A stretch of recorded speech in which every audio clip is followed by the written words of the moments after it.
Okay, sir, can we start? So, ma'am, with your permission.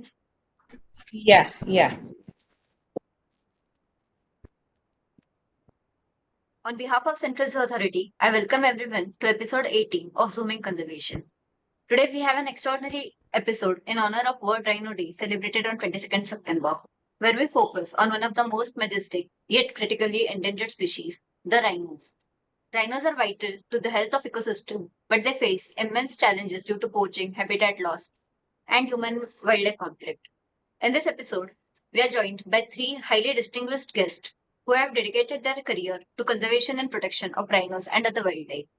Our first guest is Dr. Sonali Ghosh, an IFS officer with over 23 years of experience working in forest and wildlife management across Asia. She is currently serving as field director at Kaziranga National Park,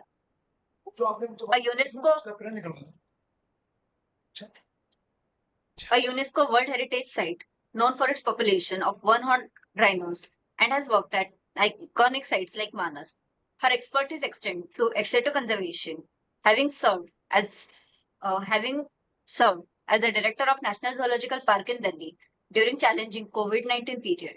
Her contribution to global conservation efforts are extensive, and she continues to play a key role in IUCN's World Commission on Protected Areas. Next, we have Dr. Bihab Talukdar, a renowned conservationist and founder of Aranyak, one of the Northeast India's leading NGO for wildlife and environmental conservation.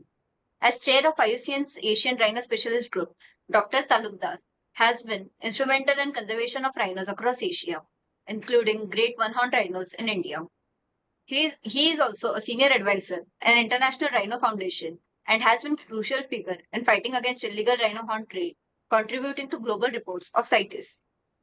Lastly, we are joined by Dr. Bhaskar, a veterinarian with over 23 years of experience in wildlife rescue, rehabilitation, and translocation. He has worked extensively in India's northeast, Uttarakhand, and Chhattisgarh areas, providing critical veterinary care for rhinos, elephants, and other species of wildlife. Dr. Bhaskar has also been an integral part of Indian Rhino Vision 2020 project, and his work has contributed to ensure the safe translocation and release of rhinos in protected area. His expertise extends internationally, having trained forest officers and veterinarians in Cambodia and Vietnam in wildlife management. In today's discussion, we will get into the current state of rhinos conservation, the threats faced by rhino, and the incredible efforts that are made to secure their future in India and beyond. Without further delay, I would like to hand over the session to our esteemed guest. Ma'am, I'll share your presentation.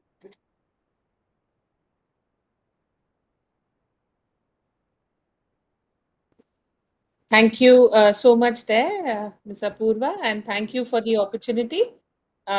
Central Zoo Authority is like home, second home for me. So it's glad, and I'm glad that Zooming in Conservation is happening, and it's the 80th edition. You said so. That's really good and wonderful, and congratulations for that.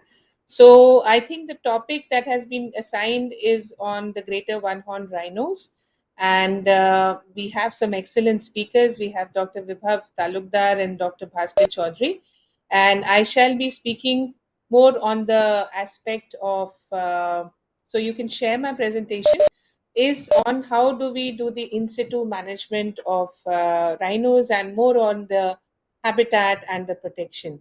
So, and then of course, we have the other experts who are going to talk more about the Setu, as well as the other aspects. And let's say the audience for this webinar are the zoos, 150 odd zoos that we have in the country. So for them, what is the takeaway? I think the takeaway is in terms of how do we do large mammal, upkeep in our zoos. How do we, especially when we talk about rhinos, because rhino is very coveted. It's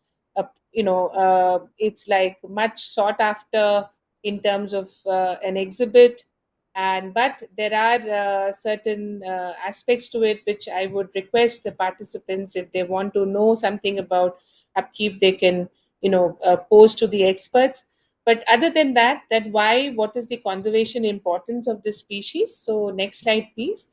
I want to, through this webinar, showcase uh, the conservation success story of rhinos in Kaziranga.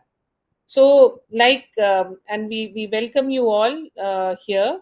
Kaziranga is spread across four districts. It's got a rough area of 1,300 square kilometers.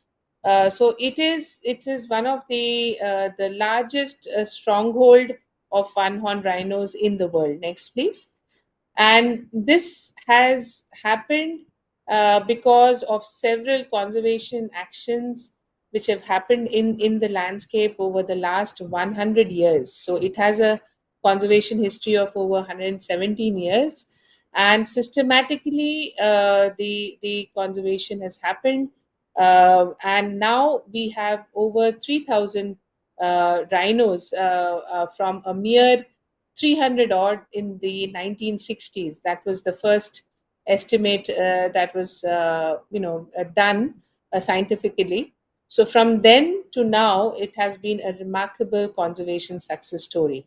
Can you move the slide, or is it my screen? I'm on the area slide of Kaziranga. Now is the next Yeah. slide. So yeah, yes. So the next slide is on the population. So it is not just the rhinos, but we have other animals, we have other wildlife, which is very much, thriving in the landscape. And we project our Kaziranga as the land of the big five. So the one-horned rhino, which is that's the population, the Asian elephants, the Bengal tiger, the eastern swamp deer, and the water buffalo. So these are part of the big five, and we have one of the largest populations of all of these. And I think the reason primarily is because of the wonderful habitat, the floodplain ecosystem, the grasslands, which are part of the habitat, which is very ideal for herbivores. And when it is ideal for herbivores, of course, you would have predators like the tigers also thriving in that landscape. We, of course, it has several other designations. For example, it's a World Heritage, it's an important bird area, it's part of the Elephant Reserve, and so on. Next, please. So it is it's an area which has got several world global accolades, and primarily, the key aspect which has helped the rhino conservation, in situ rhino conservation, has been the drastic reduction in the poaching. As you all know, that the rhinos are coveted for their horn, which is, technically it's just keratin, it's just hair, but it is coveted for as a luxury good. It's coveted for its so-called alleged medicinal properties, but these are all myths. And still, there is a lot of trade, there's a lot of threat on rhinos in terms of their poaching for their rhino horn. And systematically, it has been the government of Assam has taken up systematically the elimination of these hurdles in terms of what have caused poaching, and we have drastically reduced them. We also had the zero poaching year in 22, so it has been a good success. Next, please. And of course, it is not just about its rhino protection, but it's also about, it is coveted. It's a lot of dignitaries, including the honorable prime minister of the country, was the first prime minister to visit since it's become a national park. So we have had a lot much of attention, and it is policy action which has helped Kaziranga. Next, please. And if we see the the increase in the tourism, next please, you can keep moving them. We have had an increase. We've had last year our revenue was around 8 crores and around 3 lakh 20,000 tourists. So that has been a good sign in terms of the livelihood support that it gives to the forest fringe communities because the tourism is entirely managed by the communities. Next, please. And so they have a sense of belongingness. They have a sort of a connect to the park. And of course, we have taken several measures. Like, for example, there is coordination, there is convergence with the police, and there is joint patrolling. We have our specific app that we do for patrolling, which is followed in all the tiger reserves, which is the M Stripe app. And we do that for real time monitoring of our patrolling units. Next, please. And of course, floods is another sort of a challenge. This year, we broke the records of the year 1991 in terms of floods, but we had the least number of animals that died due to human issues. For example, road accidents. And I'm sure Dr. Bhaskar is going to speak about this wonderful aspect of the Center for Wildlife Rescue and Rehabilitation, which is in its 21st year of its inception, and it's exclusively looks into the rhinos in and other animals which likely to get stranded in floods. Next, please. And yes, this is the data in terms of animal rescue and release. One next, please. And so basically, what you see in Kaziranga is this beautiful model between ex situ and in situ linkages. So we do have this wonderful wild population, and we have done all our efforts to rescue and rehabilitate if required in case of animals get displaced or get stranded due to floods or any such disasters. So this has been the Kaziranga model of conservation, which has given priority to minimize the poaching risk. It is also the pride of Assam. The people are supportive of it, and of course, it is something which is intrinsic to the local communities. Next, please. And yes, and this is how the people on the ground, they are able to do proactive, patrolling, surveillance. There is a reactive, and of course, there is an investigative phase as well. Next, please. Yes. So, what is Kaziranga model of conservation? I think it is basically investing in the foot soldiers, the forest frontline. I think no other park we have one person per 5 square kilometers compared to Serengeti, which has one person per 30 square kilometers. So in terms of our investment, in terms of our dedication towards the forest frontline, is very high. We have around 230 anti-poaching camps which are spread across, and every time their routine is to survey and to take up the protection of these charismatic species. Next, please. And yes, so the frontline staff, that is the backbone of Kaziranga. We have also got the Assam Forest Protection Force. Only two states in the country now have this unique armed, frontline, which is the which is called the Forest Protection Force or the battalion, and we have three of them in the state. We also have a special Rhino Protection Force, and other than that, of course, we have our home guards and elephant keepers and the daily wage workers. Next, please. Yeah. So this is how, we also have this canine, the trained dog squads, which help us in surveillance. And thanks to Dr. Vibhav and WCCB and Aranyak to help out with that. Next, please. Yeah. And yes, investing in the park logistics. Next, please.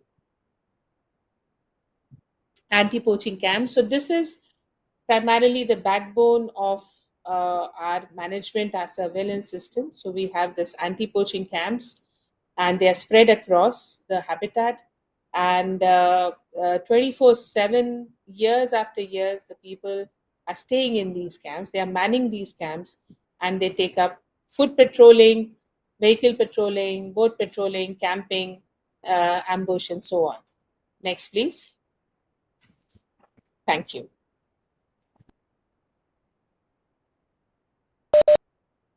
Thank you so much, ma'am, for the nice presentation. Dr. Bihab, I'll share your presentation in just a minute.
Sir, is your presentation visible?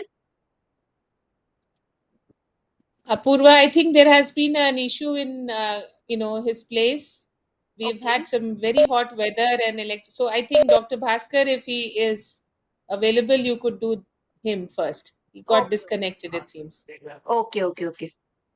Uh, Dr. Bhaskar, can I request you to share your presentation? Dr. Bhaskar also. Sir, am I audible to you? Yes, yes. My video. Sorry, I'm not able to uh, switch on my video. Okay, sir. I hope you can hear me. Yes, I can hear you clearly. Okay. The power suddenly has gone, so that's why probably Dr. Bhivov is trying to reconnect. In Okay, the meanwhile, let me share my presentation. sure, sir.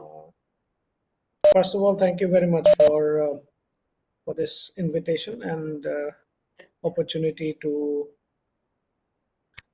uh, share my uh, share my experiences with uh,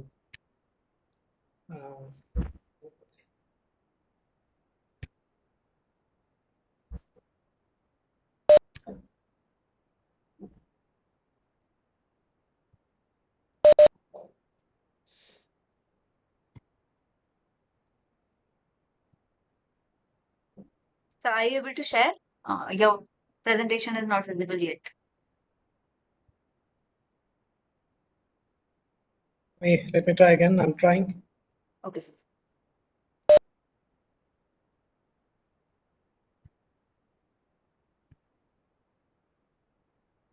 Yeah. Can you all see my screen? Yes, I can see your screen. Okay. Is it okay now? It is still in presentation mode, not in slideshow. Okay.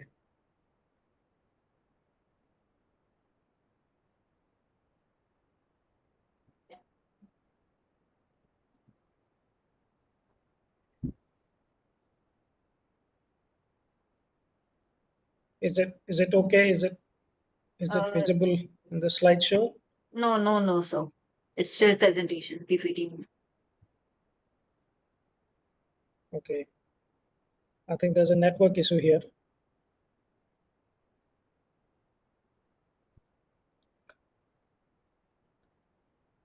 So, can you email In me? lap yeah Dr. Bihar has joined in. uh, So, can you in email me your laptop we can presentation? see it, yeah, but in the smaller mode. Okay.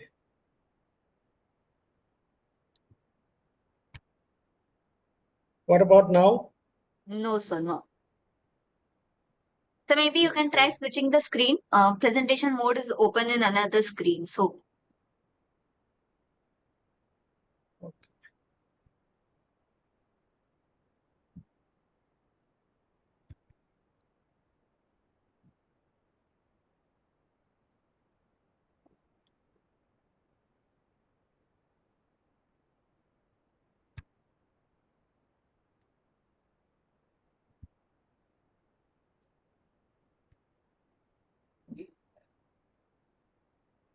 Bihab sir, can I share your presentation? Acha. Yes, please. Yeah. Okay, sir, screen is visible now. So yes.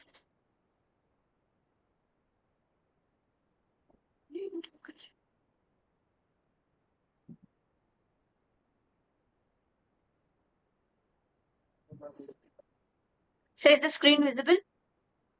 Yes. Okay, sir. Okay, so I will, start. There's because of bad weather, the electricity was fluctuating, but fortunately I'm reconnected. So I think you can go to the next slide. This is just, the first slide. Okay, now coming to the global rhino species, we have 5 species of the rhinos. 2 species are found in Africa and 3 species in Asia. So in Africa, we have white rhino. The population is close to 16,000. It is declining, compared to the population in 2012-13. And then, the greater one horn rhino, which is found in India, Nepal. Black rhino again with 2 horn. They are found in Africa. Its population has been found, increasing a little bit in past few years. The Javan rhino population was 76 as per 2023 estimations. But then recently, there are some bad, news about Javan rhinos because the 26, poaching cases has been, investigated by the Indonesian police. So, that means that 76 minus 26, I think the population is now close to 50. The Sumatran rhino population has also declined in past, 1 decade. The current population estimated is in between 34 to 47. So that is the global, scenarios of the rhino species, living in the wild, not in captivity. These are the figures based on the estimations being carried out in the wild. Next one, please. So the white rhino, are mainly found in Africa. The countries are reflected on the screen. As I mentioned, it is population decline, compared to 2012-13 because of intense poaching in African continent. So it's marginally increased, compared in last 2 years. But if we compare in 2012-13, from 21,000, it has gone down to, almost 14,000. In past 2 years, it has increased, coming to 16,000. It's a near threatened, species as per the IUCN Red List. Next one, please. The next is basically, black rhino. So black rhino population has marginally increased. So the poaching in African continent mainly targeted the white rhino, and that's why the white rhino's population declined much in a rapid scale compared to the black rhino. And you can see in the screen the countries in Africa where the black rhinos are found. So both the black and white rhinos are having 2 horns, and they are critically endangered. Next one, please. So I have mentioned about the poaching, in African continent. And if you can see, during 2013 onwards, from 2013 until 2018, the average population, is almost 1,000 and more than 1,000. That means per day, 3 rhinos were killed in African continent during that time. Of course, in recent years, it has been reduced to some extent, but again, we can see it is, more than 450, 500, close to 600. So that is the reason why the population is declining. In case of white rhinos, and of course also with the black rhino. Without poaching, I think black rhino population would have touched close to 6,500 or 7,000. So now let us see the intensity of poaching. African continent, the white and black rhinos, their numbers are in thousands. In case of Java and Sumatran, it is less than 100. If this kind of poaching pressure comes to Asian countries, our population can be wiped out in no time. Okay, and even for greater one horn rhino, the only rhino-bearing area where we have more than 1,000 is Kaziranga, where we have 2,600 rhinos. Other areas, we have hundreds or even less than hundreds. So if this kind of poaching pressure shift from Africa to India or Nepal or other Asian countries, our rhino population will be in chaos. So that is why we have to be prepared, because since the poaching is controlled by the demand and there's a market in Asian countries, we need to anticipate that in worst case, if this kind of pressure comes to to the continent, to the Asian context, then we have to probably further strengthen our intelligence and protection regime in order to secure our rhinos. Next, please. The Javan rhino, which is also known as the lesser one-horn rhino, is currently found only in Indonesia. Till about 2011, it was also recorded from Vietnam. But the last, Javan rhino was shot dead during 2011. And now the Indonesia is the only country where these lesser one-horn rhino, Javan rhinos are found. As I mentioned, the population estimated during 2023 was about 76. But later in 2023 and early part of 2024, there were reports of rhino poaching cases, and police investigated leading to the arrest of the main culprits, and that has revealed that that groups and with another group they have killed 26 Javan rhinos in past 3.5 years in the Ujung Kulon National Park. So that means we lost about close to 33% of the total global populations in last 3.5 years in Indonesia. So that's definitely a setback. And this has shattered the male-female ratio for sure. Because in Javan rhino, generally the males develop the horns. And we anticipate, out of the 26 rhinos, I think poachers will definitely may have killed more male rhinos than the female, because in females, the growth of the horn is very small, very small. So we need to see further, based on the estimations that the country will be probably initiating. But definitely, this is a concern, being a critically endangered species. If proper steps are not taken to secure the current populations, I am afraid that this rhino is going to be extinct even much sooner than the Sumatran rhino, as we are anticipating because of diverse challenges. Next, please. So in Javan rhino, I was fortunate to work in Indonesia since 2008 as my role as the chair of the Asian Rhino Specialist Group, and also as the senior advisor of the International Rhino Foundation. So the Assam experience helped me a lot there, to initially increase, the good habitat that has led to the increase of, Javan rhino population. In 2008, the Javan rhino population was around 35 to 40. And we have seen that, the invasive species like Aranga palm has overshadowed the growth of the actual rhino food plant, because that occupies the canopy, and the light penetration on the ground was less, and because the light penetration on the ground was less, the ground remains moist. In that moist conditions, Aranga palm grows faster than the rhino food plants. So around 2010-11, we intervened and work with the national park in 1 hectare plot. We basically control the Aranga palm by cutting, and once the Aranga palm is cut and the light started penetrating, the rhino food plants started growing immediately. So light was very much essential during for the growth of the rhino food plants, and that particular interventions helped the rhino populations to get better habitat. and from 40 it has increased to 76, in a span of about 12 years in Indonesia.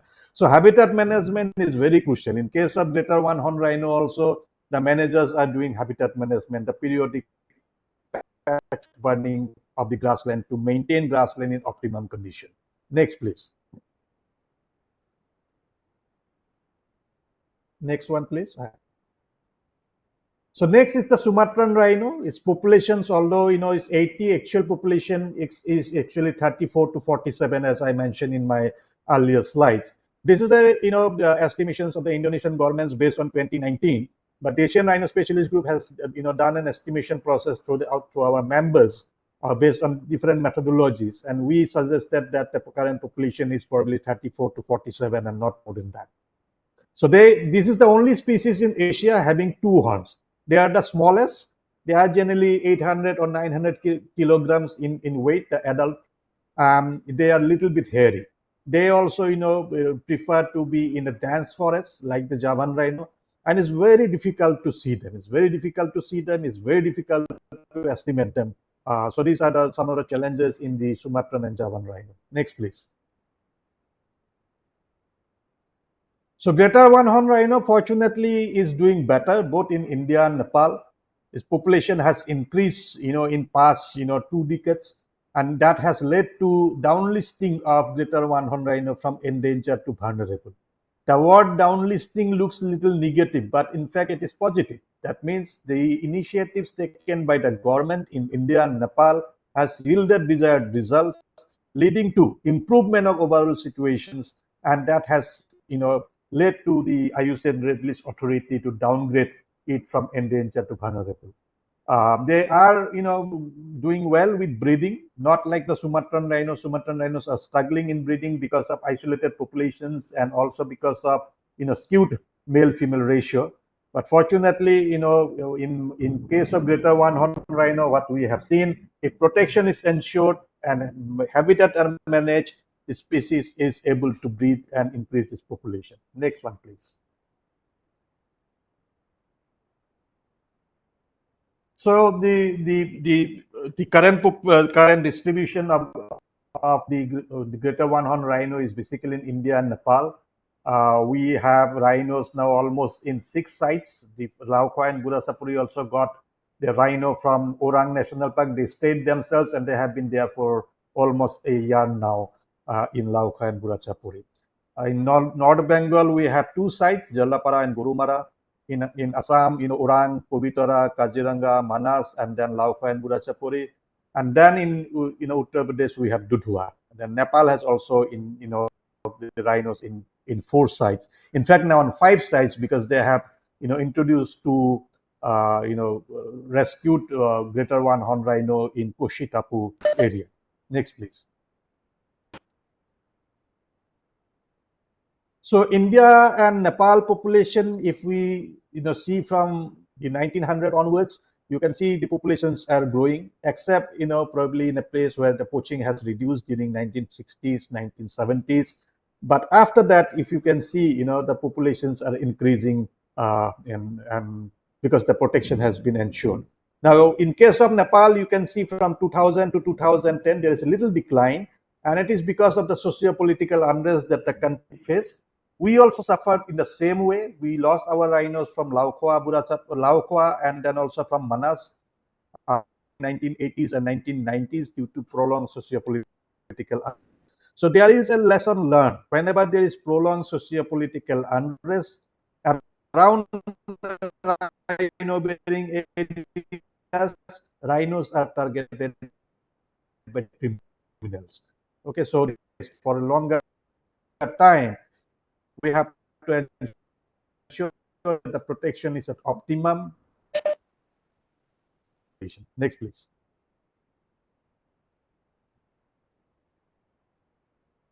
So this is the pattern of the population of the rhinos found in India. As you can see, close to 80% of the rhino populations are in one pocket, that is the Kaziranga National Park. Next, please.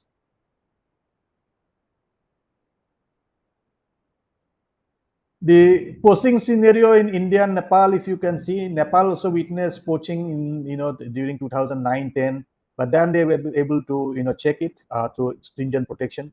In India also, the poaching increased in 41, mainly in Assam. But then the government took initiative. There was also High Court, Guwahati High Court has taken a suo moto case. Government has acted accordingly. The number of staff, frontline staff has increased in Kaziranga and other rhino bearing areas. The special task force of Assam Police has been entrusted with additional tasks to deal with the rhino poaching.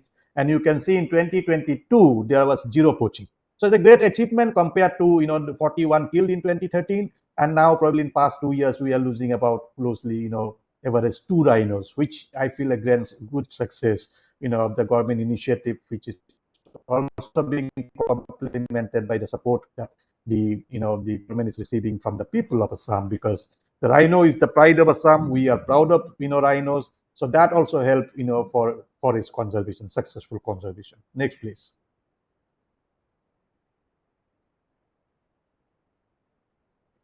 So in case of poaching, what we have seen, especially in Assam, West Bengal, even in Nepal, the poachers are coming with sophisticated weapons nowadays. So that brings a different angles, because the sophisticated weapons are generally not accessible to those village level, so-called poachers.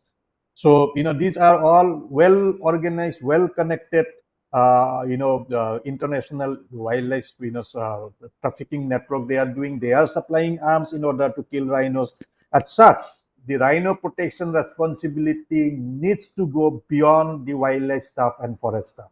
And that's something I feel in Assam, the other agencies has realized, even and then, because of complementing effort, because see the poachers and the arms are generally lies or hidden in the civil areas.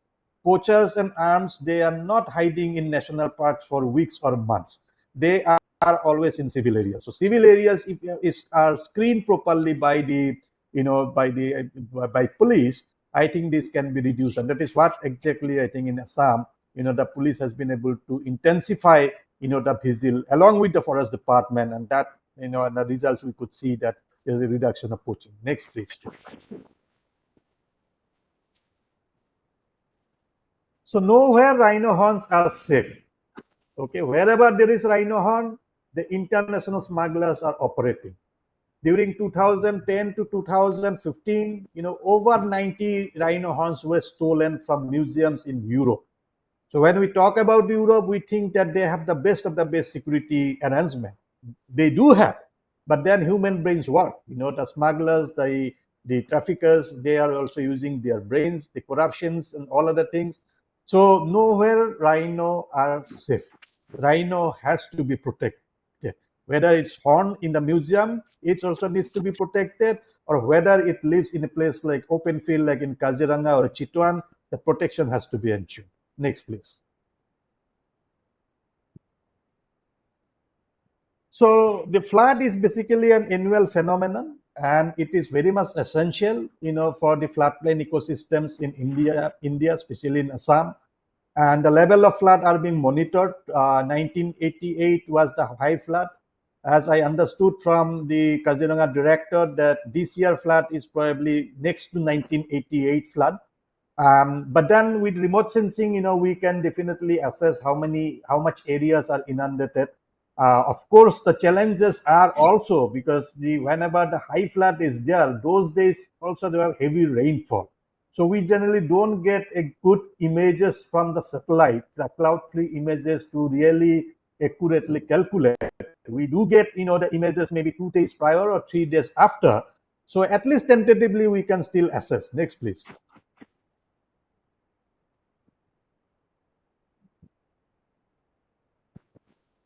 So this is something we assessed this year. The high flood was actually in the first week of July, but unfortunately, from first until fifth, the satellite imageries were there, but all of cloud. We cannot assess anything.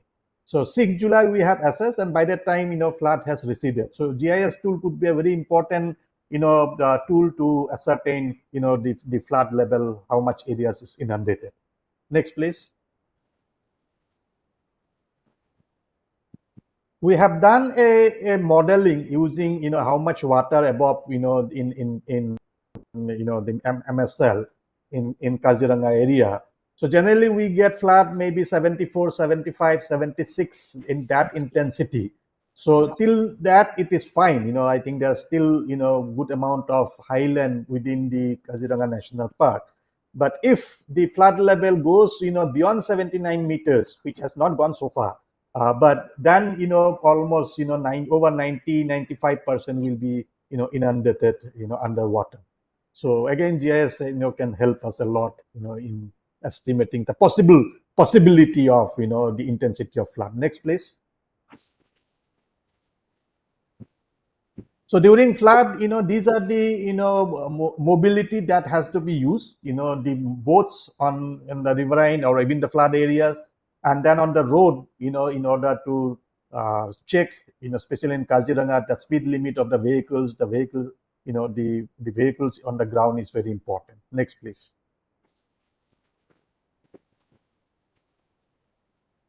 These are the population increase in Kaziranga, Orang, and Pobitora Wildlife Sanctuary over the years, and you can see it has increased in Orang. In between, it has declined because of poaching during those years. But again, once the protection is ensured, it is increasing. So protection is a must, in order to increase the population of the rhinos. Next, please. So next is basically Jaldapara and Gurumara. Here also you can see the rhinos are picking up. The populations are increasing because of the good protections and also habitat management. Next one, please. So this is the Dudhwa population which is increasing over the years. So now I will little bit go quicker because I'm taking a little bit more time. So next slide, please. Just so we will just show the slides and then I will keep going. So habitat management is very important. So grasslands are sometimes invaded by alien invasive species. So that needs manual interventions, and we are helping working with the Manas authorities to improve the grassland habitat in Manas National Park, where we have introduced rhinos, and there are about 50 rhinos now in Manas. Next, please. So these are some of the pictures of the habitat restorations, in Manas. Next, we can, yeah, next one, please. So if we are not managed, you can see the grasslands are invaded by other species. Now, one good thing our Assam government has done by adding, areas to Kaziranga, to Laukha Wildlife Sanctuary, or Burachapuri and Orang. Now, throughout the riverine areas from Orang to Kaziranga, it is connected. So natural dispersal is taking place. As I mentioned, we got 3 to 4 rhinos from Orang to Laukha and Burachapuri Wildlife Sanctuary last December. And it is because of these facilitations being done and the disturbances is less in that area now. And rhinos, not only rhinos, the other animals are also moving very fast. Next, please. So what we are doing as as civil society organizations, we are helping the rhino bearing areas, by providing trained, sniffer dogs that helps in, scene of crime investigations. Next, please. These are some of the field photos of the detections of the from the crime scene and then leading to the identification of the suspect's house in the village. Next, please. We are also doing workshop with the police because earlier police thought that the rhino poaching responsibility is only for forest and wildlife officials. Now they have understood, because in the investigations done by the special task force during 2012, 13, 14, they found that the rhino horns were exchanged across the border in lieu of illegal arms. So when illegal arms comes into our country, it becomes a national security. And now police has, not only police, even the other paramilitary forces has realized. Next slide, please. And they are also acting, they are also putting their intelligence network in order to find out these illegal arms. We are also having workshop with the judiciary, because that is where the conviction handles lies, and in order to sensitize that this is a bit. Next one, please. Next. That these wildlife offenses needs to be dealt as as quick as possible. There are fast track courts being set up in Assam, and they are now helping, for quicker disposal of the wildlife, offenses. Next, please. I think we are. So, this all needs a kind of, concerted effort. It is, more partnership among the agencies, government agencies, community social organizations can further strengthen and secure the rhino populations. So thank you very much for your kind attention. Thank you. Thank you so much, sir. I request Bhaskar sir to share his presentation now. Okay. Have you received my presentation? I'll I'll try to share from my computer.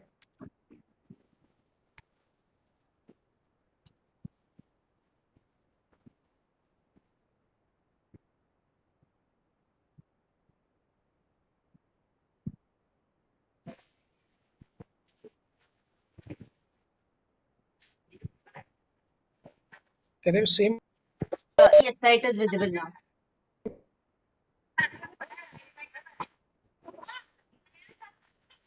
Okay. Yes, sir. Okay. Okay. Thanks. I'll go a little faster in a sense. I can see only 10 or 15 minutes left. So this presentation is about how the rescued individual greater one horn rhino calves helps in population augmentation through rehabilitation. So I'm talking process of a young rescued rhino calf back to the wild in a nutshell, in a few slides. So these are the four large areas that I want to stress upon. Why we rescue these calves, how do we nurse them, what do we feed, then how do we actually return them back to the wild, and why and how we need to monitor them in the wild after release. So I'm not going to much detail because this has been already done. So just one point is that they're largely solitary, and the only strong social bond is always the mother and calf. And males are loosely territorial, is what we can see in their natural habitat. So, as Dr. Talukdar has mentioned about the floodplains, and this is the this is why the rhinos live here, because rhinos live in tall alluvial grassland, which are created by floods, and animals have adapted to such habitat for ages. But what happens during flood is that when they migrate towards natural highlands in the south, they encounter many linear infrastructure as well as sometimes human habitats.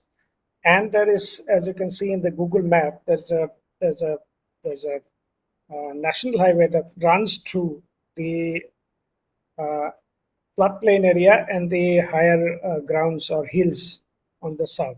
So these are the hindrances which affect the natural migration of animals during floods.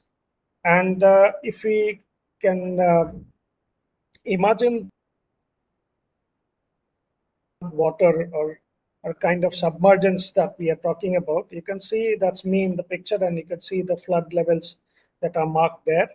And the highest is 1988. We just, I think, touched this level in 2024 as well. So this is what happens when there is flood. Animals swim. Most of them are good swimmers. Uh, they swim across to reach to the higher grounds. They encounter national highways. They encounter thick vehicular traffic on the national highway. So these are some of the hindrances why they find it challenging to reach to the national highway. Uh, in this process, what happens is some of these animals get knocked down by vehicle. Some of them are chased and injured by dogs. Some are injured by barbed wire fences. So these animals, if they can be treated, some of them can survive and can be returned to the wild. And with that objective, we started the Assam Forest Department, Wildlife Trust of India, and the and its international partners have started the Center for Wildlife Rehabilitation and Conservation uh, in Kaziranga National Park. It was inaugurated in 2002, and in 2007, Central Zoo Authority have recognized us as a rescue center. You can see the average caseload for us is about 400 to 500 each year. This is not only flood rescues, but other cases as well, of which we are managed to release about 60% of the animals that are admitted. As I said, the mother rhinos are very protective of their calves and they have a very strong social bond. The intercalving period for, for rhinos is 3 to 4 years, and there are some aberrations as well. But the young calves are vulnerable to predation by tigers and also by interspecies aggression by males. If you can see a video short clip on the right of the screen, you can see that the calves are chased by adult males and try to kill them so that the mother can come to hunt. Mother can come to stress.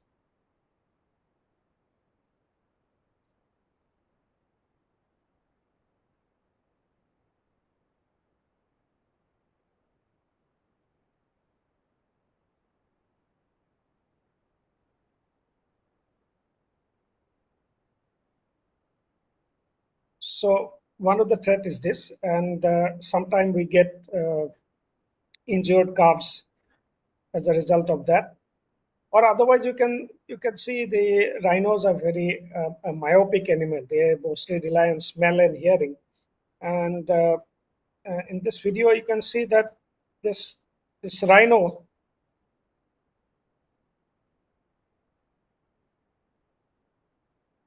In this video, you can see actually the rhino cannot actually see the calf, although it is just in front of it.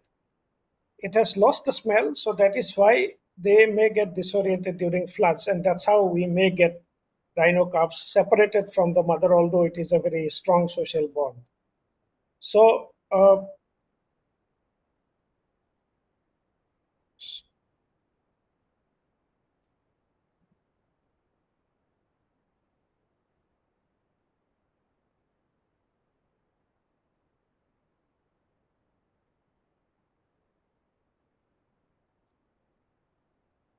so how they are rescued? Whenever we find a calf during floods, it is always underwater, half submerged or almost fully submerged. So it's a challenge to physically restrain them. If the calf is very young, we can physically restrain it and take it in a in a boat. We also get animals during winters as well. And these are some of the pictures. Whenever we find them in water, we try to secure them with a rope and put anesthetics into its body. And once it is once the sedatives work, we can transport it to the rescue vehicle, like the picture on your extreme right. And we admit them in what we call a large mammal nursery. These are, small cubicles with provision of water and food and good ventilation. And this is where we first admit them so that they become calm. This is useful to address the immediate tremendous stress that the calf has undergone because of separation of the mother, because of new uh, smell environment as such. So this will help the calf to calm down gradually, and we keep it at a minimal disturbance so that it helps the calf in stabilizing in captivity. Sometimes we get very young calf which are less than a month, and they are very challenging to nurse it because they have low or even no immunity at all. They may not have access to colostrum, which is the milk that every orphan should have to build immunity as such. So once these calves have some infection, it is extremely difficult to make them survive. Once we successfully nurse them, they gain at least 700 to 800 grams per day. So you can see the amount of milk each calf actually consumes. Uh, they can consume from 8 to 16 liters of milk per day based on the entire lactation.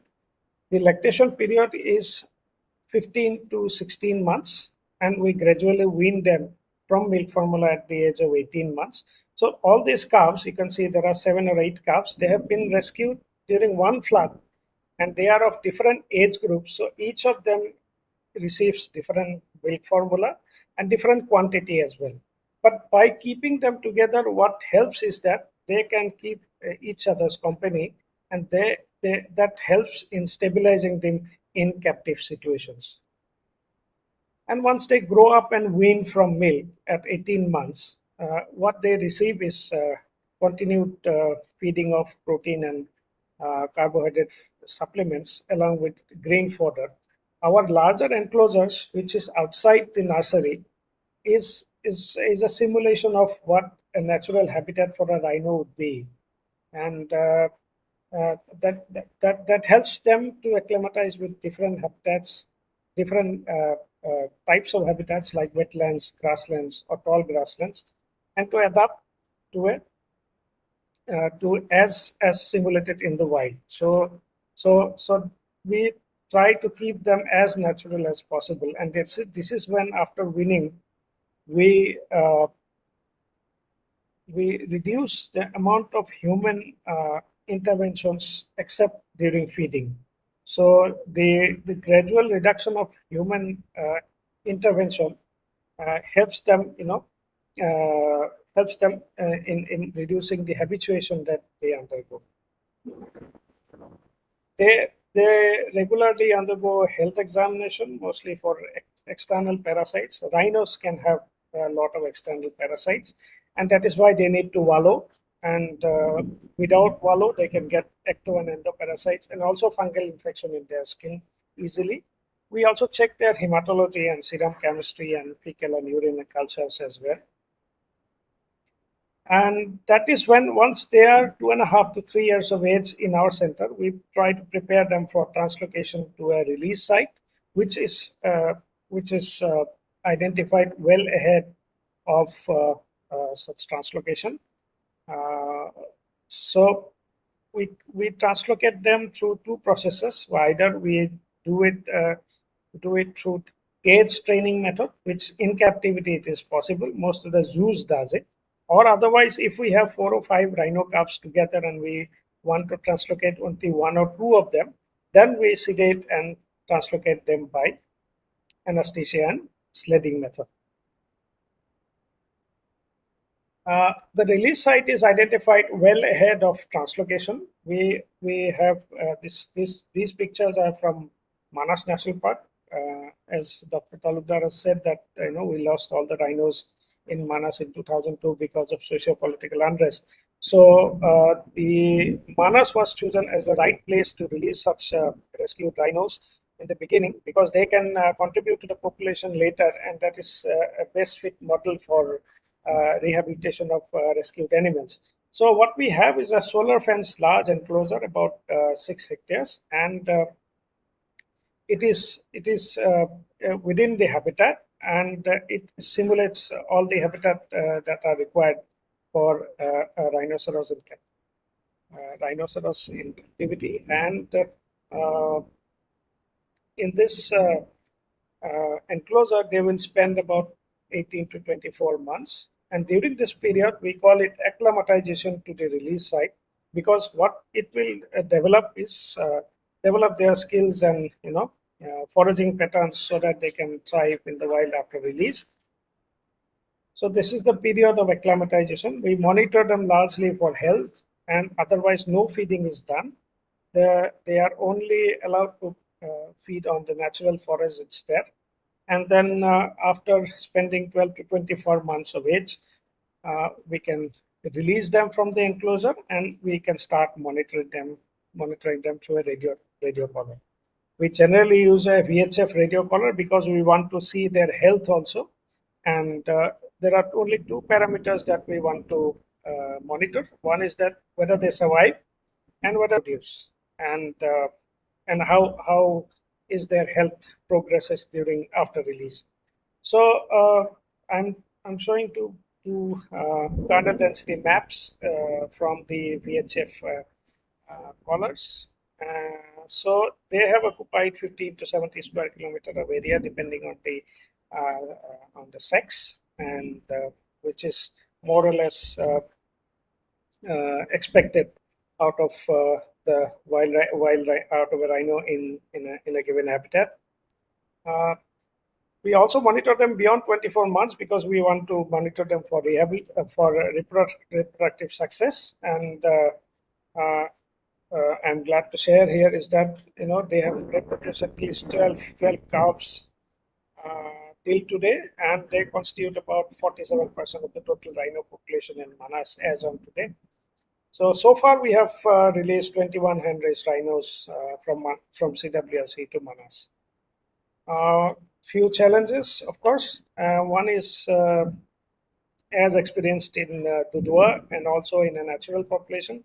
We also experienced some interspecies aggression, like this juvenile female has been severely injured by an adult male, but that's a natural process. We try to intervene and give treatment as and when possible. Rhino translocation, the act of translocation itself, these are wild to wild rhinos. Translocation itself, it's a logistical nightmare because there are so many logistical needs required for a safe and secure translocation of a greater one-horned rhinoceros from captivity or in the wild. And through IRV 2020, Indian Rhino Vision 2020, by the government of Assam and its partners, we have moved so far 36 wild rhinos from Assam from Kaziranga and Pokithura Wildlife Sanctuary to Manas National Park, and also from CWRC, the Rescue Center, to Manas National Park. And we didn't have any mortality so far post translocation, which is a good news. We also have contributed, we have transported 6 hand-raised rhinos to Assam State Zoo for their breeding program till today. And we hope that they will also contribute to conservation in years to come. This is a video of the mother and the two calves that are born in Manas, and who is a rehabilitated female, and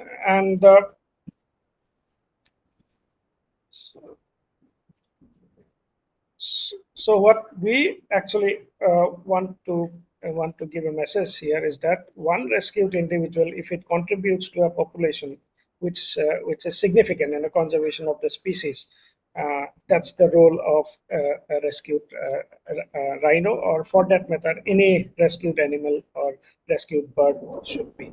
So thank you very much for your attention, and I'd be happy to take any questions if you have.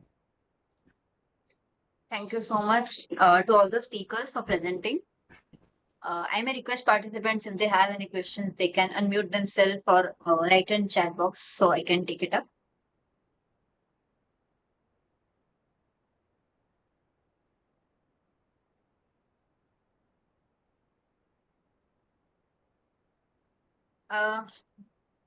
Till then, I will take some questions. To ma'am, Sonali Coach ma'am, in your experience of working Kaziranga and Manas, how important is the community involvement in the success of conservation program? And what strategies have you found effective in engaging communities?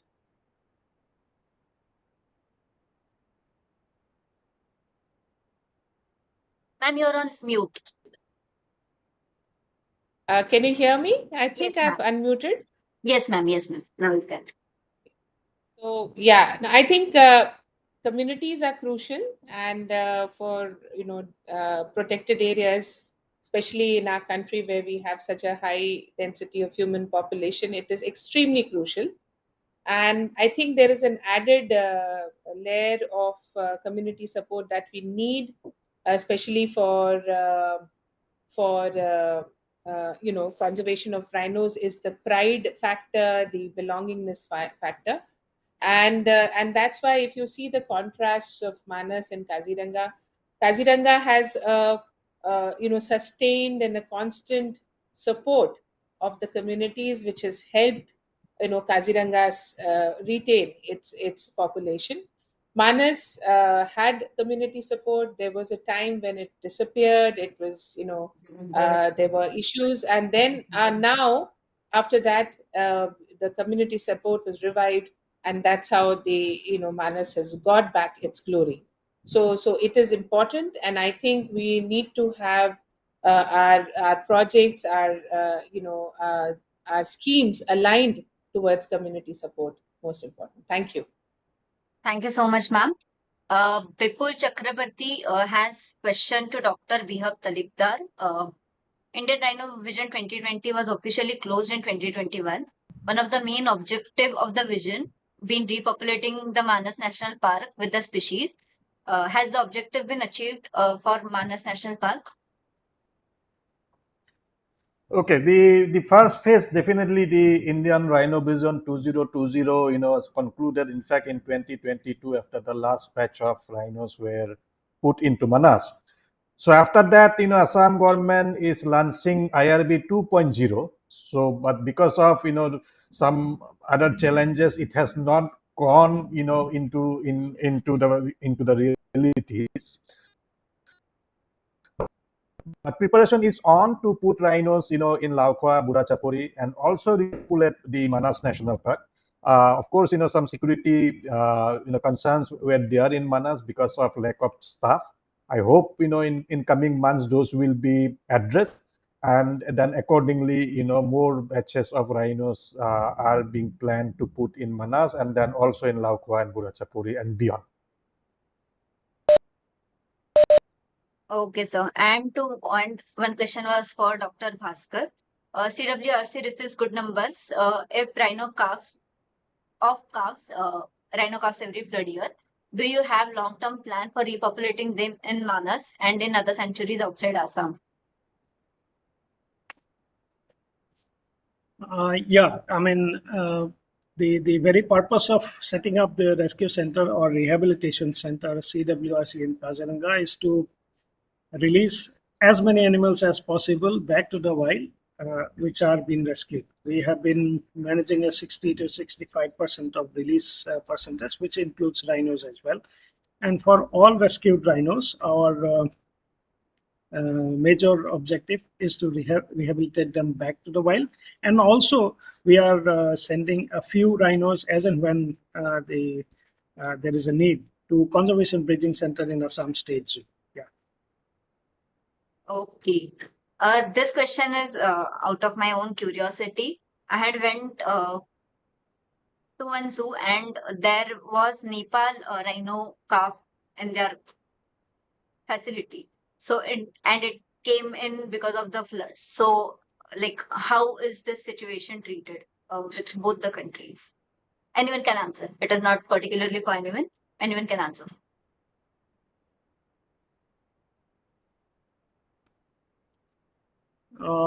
Yeah, let me respond it first, but definitely Vivabda and Dr. Sonali can also respond to it. I have been in contact with the Nepal authority when they rescued the rhinos. Yeah. They had a plan of releasing. In fact, they may have released them. So But again, you I release them think back to the Nepal. इसको दो minute में एक तो जो medkit walkers yes, अरे वाह ओहो yes. Do you again release it back to Nepal? yeah Uh, yeah. Is your question related to Nepal rhinos that rescue? come into India during floods. Oh, okay. That's I think let Vivabda take it because he can take it as a chair of IUCN. Well, this is a tricky question, because once, of course, there is no boundaries for animals, but when they Yes. do come to, in fact, they came to Balmiki and other areas earlier, but because of inability to provide protections, the Nepal authorities were invited to capture those rhinos and take it back. But now situation has little bit changed because Balmiki is also mentally prepared to keep rhinos. So basically, the security is important, for the rhinos. So Once the security and habitats are ensured, I think that transboundary movement of rhinos can be ensured. But if the security and habitat is not maintained, definitely if the rhinos have stayed, from Nepal to India, the Nepal will be worried. If the rhino strayed from India to Nepal in an unsecured, area, I think the India will be also worried. So it's basically, to secure, the stay out rhinos during those times. Okay. This question is for Sonali Ghosh ma'am. What are the next steps for rhino conservation in Kaziranga and other protected areas? Like you were talking about the Kaziranga model. And are there any upcoming initiatives or projects that we should be aware of? Come to Kaziranga, 1st of October, we are reopening the park. So I welcome everybody. And through your forum, I suggest that please do the regional directors forum or the national zoo directors forum here. It's a wonderful place, and I think the ideal time is December, January, February. So those are some of the things that we can plan out certainly. And yeah, I mean, we continue our protection of the rhinos. Yeah, thank you. Are there any more questions from participants?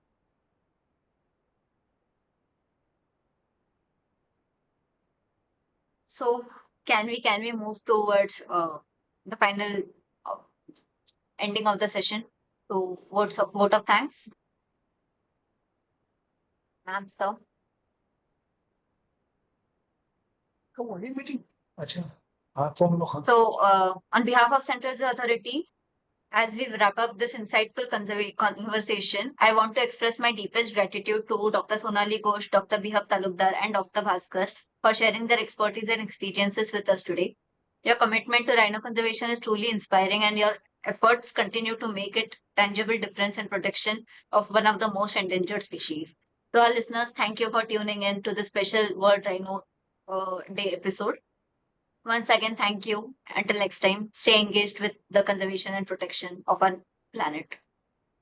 Thank you. Thank Thank you you. very much. Bye bye. Thank you very much.